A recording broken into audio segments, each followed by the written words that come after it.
Okay, next painting. I'm worried this will kind of end up looking like my angry beaver painting, since I also plan to use a lot of orange as the background for this one, and because platypuses, platypi, kind of look like beavers with their tail.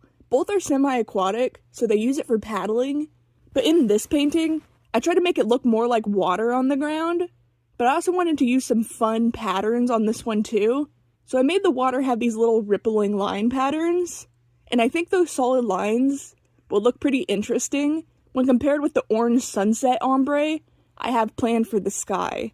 But yeah, what I'm painting here is actually probably pretty easy to guess, assuming you didn't see the title, because Perry the Platypus from Phineas and Ferb is one of the only platypus characters I can think of in popular media, and I wanted to add the inspiration to this painting more subtly, so I'm not making a teal platypus with an orange beak and a brown hat, even though that's what makes him identifiable as Perry. I just love platypuses as animals, and so I made this one look more like a normal platypus, which are brown and black, but I added some teal goop to his tail, and I'm adding teal spikes on his arms and legs, because fun fact, platypuses are actually venomous, meaning they can sting you with these barbs on their hind legs. In real life, they're only on the back legs, but since this is a creature painting, I can add them to the front legs too. But apparently the venom is pretty rough, and it can last for weeks if not months after being stung, and the pain is pretty excruciating and doesn't respond to painkillers like morphine.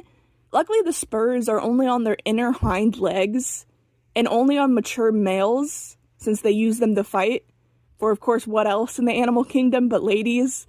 So it would be pretty hard to accidentally sting yourself, unless you pick the thing up, but you shouldn't mess with wild animals like that, so it's more of karma at that point. But not only are platypus venomous, they're also interesting because they actually do fluoresce and glow teal when under a black light. Lots of different animals do, and if I remember correctly, science doesn't even know for sure why, but a lot of different scorpions glow the same way, and I heard if you take a black light out at night in those desert states like Arizona or New Mexico, you could see a ton of hidden scorpions you otherwise would have never noticed before, and that means Perry, being teal in this show, is in a sense actually scientifically accurate, and I actually follow the creator of the show on YouTube, Dan Povenmire. I think that's how you say his name. He does the voice for Dr. Doofenshmirtz in the show, and I remember him saying he didn't actually know about the UV thing when designing Perry, so it ended up being a neat little coincidence. I also remember seeing this guy finally get to see a real platypus in person when they came to a San Diego zoo. I don't think they're actually in any other zoo in America, and they only arrived there in 2019, so he didn't have the chance beforehand unless he wanted to go to Australia, but it was so cool to see how happy and excited he got to get to see them. The creator just seems like a really nice guy, and it's cool seeing the behind-the-scenes stuff and context for the show. For example, my favorite episode of the show, and one I still will occasionally rewatch when reminded of its existence, is called Dude, We're Getting the Band Back Together, which is a line from one of the songs in the show, since the show is a borderline musical, but I always just remember it as the Love Handle episode, since that's the name of the fictional band they are getting back together. And it turns out the band members are named after some of the people who make the show, specifically I think those who make the songs. So it was a cool little Easter egg in that regard. But the band was important in the episode because at one of their concerts is when the parents of Phineas first kissed, and I just say Phineas because if I remember correctly, I think Ferb is actually the other's half-sibling, which you can kind of tell because the red hair of the mom is the same on Candace and Phineas, but not on Ferb. Anyways, for their anniversary, the kids want to help their dad give their mom an awesome one by having another concert for them with that band, who had since broken up. And I remember finding the dad really charming, because he's shown as being pretty hopeless, but he's also shown really trying his best. He hires this old lady to do a little dance and stuff, and got her flowers and a little candlelit table with a cake, but everything goes wrong, and even the flowers catch on fire. But at the end, during the concert, he still brings a crispy rose with him to give to Linda, his wife. And it was just so sweet to see genuine love between cartoon parents.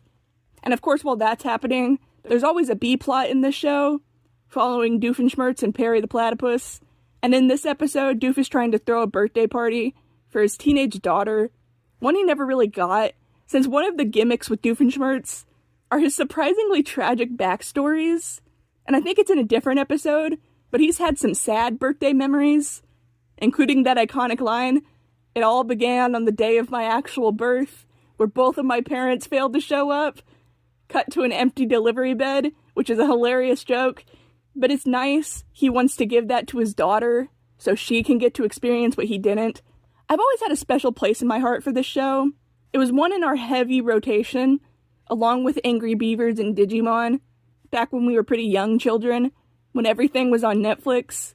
We would actually access Netflix through our Xbox 360 in the living room and a Nintendo Wii in the computer room. And to this day, those are the two most modern consoles I've ever played on. But even then, I prefer consoles to a computer. I like the 3D tactile element of a controller. I feel like it's easier to learn muscle memory with that opposed to a mouse and keyboard. This is still one of my favorite shows. It helps that the creator isn't some jerk or freak, and really does seem like a chill, humble guy. Although again, I always get nervous hyping up real people, because they often can disappoint you with crappy actions. But I definitely would prefer this kind of personality, opposed to someone like Butch Hartman, whose whole thing was that he created your childhood, with shows like Danny Phantom, and The Fairly Odd Parents, which is kind of a red flag. Like, that's a lot of confidence and narcissism to think they're all that. And people like Butch are also why I struggle with my own faith in calling myself a Christian. I hate that even any of my beliefs align with people like that. And I hate sharing a God with people who use said God to justify horrible actions and feelings towards their fellow man. But the best way to fight those feelings about my religion is actually being what I think a good Christian should represent. But then I always worry, who am I to think my opinions about it are more right than those people? By thinking my way superior, aren't I just as bad as them? But I like to think what separates my line of thinking from theirs is that I can see myself as not always being correct, and I have a willingness to question things I don't agree with in terms of religion. But yeah, I feel like all these videos end in some kind of philosophical ramble, but it's kind of nice to actually get the thoughts out there.